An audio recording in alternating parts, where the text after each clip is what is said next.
1% for fit Bharat. 1% for fit Bharat. मी अमोल बोरकर आणि fit India movement इतकी मोठी मुवमेंट चालत असते आणि त्या फिट इंडिया मुवमेंट मध्ये आम्ही खारीचा वाटामधून एक छोटा इनिशिएटिव्ह देत आहोत की जे फिटनेस आणि फिटनेस ऍक्टिव्हिटी रोज थोडा वेळ आपल्या दिवसाचा काही ना काही 1% भाग, आता तो 15 मिनिटं असू शकतो किंवा 1 घंटा असू शकतो, आणि ते फिट राहून तंदुरुस्त राहून लोकांना इन्स्पायर करून राहिले. तर आम्ही आज नागपूर पंढरपूर वारीमध्ये आमच्या सोबत आहे वर्धेचे सायकलिस्ट आणि आपण त्यांचा परिचय घेऊ आणि ते आपला थोडासा वेळ आपल्या फिटनेस आणि तंदुरुस्त राहण्यासाठी देतात आणि लोकांना इन्स्पायर करतात डायरेक्ट किंवा इनडायरेक्ट. तर आपण त्यांचा परिचय घेऊया. सर, आपला परिचय? रामकृष्ण माऊली. रामकृष्ण माऊली. सर, आपलं कुठे राहता? मी मुरेश्वर भोमासे, मी वर्ध्याला असतो. मी माजी सैनिक आहे. भारतीय वायुसेनेतून रिटायर्ड झालो आहो. ओके. आणि माझा हा सुरुवातीपासूनच छंद आहे सायकल. 1984 मध्ये ट्रान्स हिमालय सायकल एक्सपिडिशन केलं होतं विदाउट गिअर. वाव, ते आमचं 93 दिवसाचं एक्सपिडिशन होतं. That was a world record. छान छान. तुमच्या वर्ल्ड रेकॉर्ड साठी तुम्हाला खूप खूप अभिनंदन. सर, हे जे सायकलिंग आहे हे तुम्ही केव्हापासून सुरू केलेली आहे? सर, माझं हे सायकलिंग कॉलेज पासूनच सुरू आहे, कारण त्यावेळेस काही सुविधा नव्हत्या, सायकलची पर्याय नव्हता. त्याच्यानंतर मग मी तोच धागा समोर घेऊन एअरफोर्सला जॉईन केल्यानंतर मी सायकलिंग मध्ये पुढाकार घेतला. आणि त्यानुसार मग मी जवळपास 3-4 एक्सपिडिशन सायकलचे गेले. त्याच्यामध्ये सरासरी 12 ते 13,000 किलोमीटर सायकलिंग त्यावेळेस झाली 1985 कडे. ते सायकलिंग सिंगल गिअरची होती सर आपली की गिअरवाली होती? नाही, त्यावेळेस आमची सायकल गिअरची नव्हती, हा. सिंगल सायकल होती. आणि सिंगल. पहिल्यांदा हिरो सायकलनी गिअर इंट्रोड्यूस केले होते इंडियामध्ये, तर ती आम्हाला स्पॉन्सर केली होती त्यांनी. ओके. हिरोनी तुम्हाला सायकल स्पॉन्सर केली ती गिअरवाली. ते कोणतं वर्ष असेल सर ते? ते होतं 1985. ओके. माझा जन्म 1986 आहे. सरांना पहिल्यांदा इंडियामध्ये गिअरवाली सायकल इंट्रोड्यूस केली हिरोने. तर बघा आता आपण कुठे आलेलो आहोत. तर प्रवास हा खूप चांगलेला आहे. प्रवासात नवीन नवीन अनुभव येतात. तर सरांचा पण जो सायकल वारी, नागपूर पंढरपूर वारी, सर याबद्दल तुम्हाला कोणी सांगितलं? ग्रुप ऑफ ऍडव्हेंचर आणि क्रीडा भारतीने जे चालवते, तर या सायकल वारी बद्दल तुम्हाला कुठून माहित झालं सर? मी असं सायकलिंग करत असताना एक दिवस आमचे वर्धा सायकलिस्ट क्लबचे काही सदस्य भेटले. त्यांनी मला क्लबमध्ये घेतलं. त्यांनीच मला सांगितलं, काका तुम्ही म्हणजे सायकल करता, तर टायगर ग्रुप ऑफ ऍडव्हेंचर हे फार चांगल्या प्रकारे सायकलचं नियोजन करतात, पंढरपूर वारीला प्रत्येक वर्षी जातात, तुम्ही पण जॉईन व्हा म्हणून.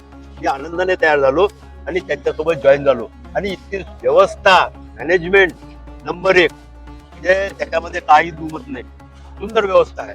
आणि त्यांच्यामध्ये एक डिसिप्लिन, एक सेल्फ डिसिप्लिन ज्याला म्हणतो, ते एक वाढीस लागलेली आहे.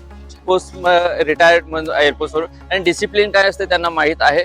आणि या वारीत पण डिसिप्लिनचा आम्ही हे करत आहोत. सर, या सायकल आणि ह्या सायकल फिटनेस मध्ये आपल्याला काय मिळालं सर?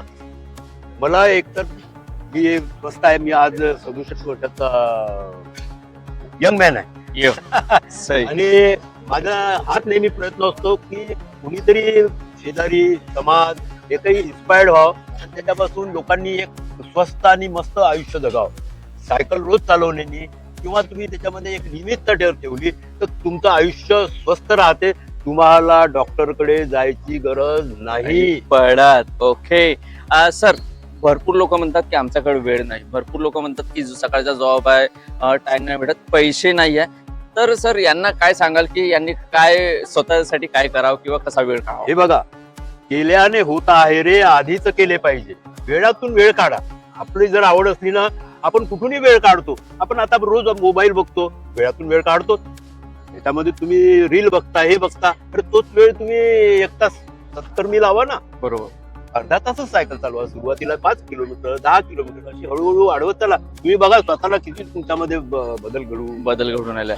सर, तुम्ही आता जे सायकल चालवतात ते तुम्ही कोणती सायकल आहे आणि तुम्हाला ते कोणी सजेस्ट केली, काय त्या फीचर आहे सर? आतापर्यंत माझ्याकडे साधीच सायकल होती. हा. मी जेव्हा ह्या क्लबला जॉईन झालो, स्पेशली वारीला, ओके. त्याच्यानंतर मला सांगण्यात आलं का नाही बाबा, काका म्हणजे लाभ आहे, तर तुम्ही दुसरी सायकल घ्या. तर मी सेकंड हँड सायकल घेतली आणि त्या सायकलद्वारे मी आता हे करत आहे. सही. आणि हे पूर्ण करण्यासाठी एकच आहे, तुमच्यामध्ये 3D पाहिजे, डेडिकेशन, डिटर्मिनेशन आणि डिवोशन. ह्या गोष्टी असल्या तुम्ही कुठलंही गोल आयुष्यात अचीव करू शकता. तुम्ही पण ह्या 3D ला फॉलो करून तुम्हाला स्वतःला फिट ठेवू शकता आणि सगळ्यात महत्वाचं आपल्या भारत आपल्या देशाला आपण फिट ठेवू शकतो. तर धन्यवाद सर, तुमच्याशी बोलून खूप चांगलं वाटलं. आणि सगळ्यात आखरी जो माझा 1% फॉर फिट भारत हा कार्यक्रम आहे तो तुम्हाला कसा वाटला सर? मला फार छान उपक्रम वाटला. स्पेशली हे यंगस्टर आहे जे आपले युवा पिढी आहे भारतातली, त्यांनी याच्यापासून काही बोध घ्यावा आणि बाकीच्या ठिकाणी किंवा इतर ठिकाणी वेळ वाया घालवण्यापेक्षा आपण तो सत्कर्मी आपल्या स्वास्थ्यासाठी, जर तुमचं स्वास्थ्य चांगलं, तुमचा देश चांगला, तुमचा यंग राहिलं तर तुमचा देश पण यंग राहतो. हे यंगस्टरचं आहे आणि तुम्ही देशासाठी खूप काही करू शकता. असं नाही आहे की तुम्ही फक्त बॉर्डरवरच जाऊन लढाई केली पाहिजे, असं नाही आहे. तुम्ही समाजात राहून पण भरपूर देशासाठी सेवा करू शकता. धन्यवाद. धन्यवाद. तर करायचे ते बॉर्डरवर बी करू शकतो आणि आपल्या देशाला स्वस्त आणि तंदुरुस्त ठेवून पण करू शकतो. तर जय हरी विठ्ठल, जय हरी विठ्ठल.